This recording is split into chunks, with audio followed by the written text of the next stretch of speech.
Hello viewers, welcome to my channel. আসসালামু আলাইকুম।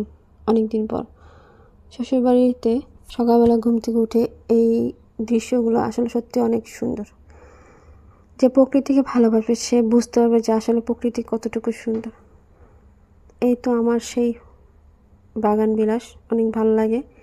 আর সকালবেলা ঘুম থেকে উঠে এই রৌদ্র যখন পড়ে গাছের উপর সবুজের প্রকৃতি তখন আরও ভালো লাগে।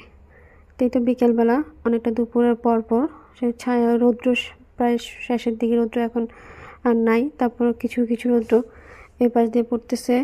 তো এই যে গাছগুলোর যে দৃশ্য, মনোরম দৃশ্য, পানির উপরে মনে হচ্ছে কি বলবো, আল্লাহ নিজ হাতে সৌন্দর্যগুলো মিলিয়ে দিচ্ছে, আমরা শুধু বুঝতে পারি না।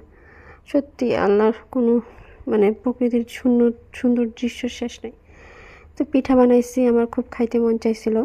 প্রায় 5-6 বছর পর মনে হয়, 6 বছরের কম হবে না, আমি দুধ চিনি বানাইছি। তো আলহামদুলিল্লাহ মাশাআল্লাহ টেস্ট হয়েছে যতটুকু ভালো পারছি। মেয়েদের জন্য চিকেন ফ্রাই করলাম সাথে। আলহামদুলিল্লাহ, ভালো থাকবেন।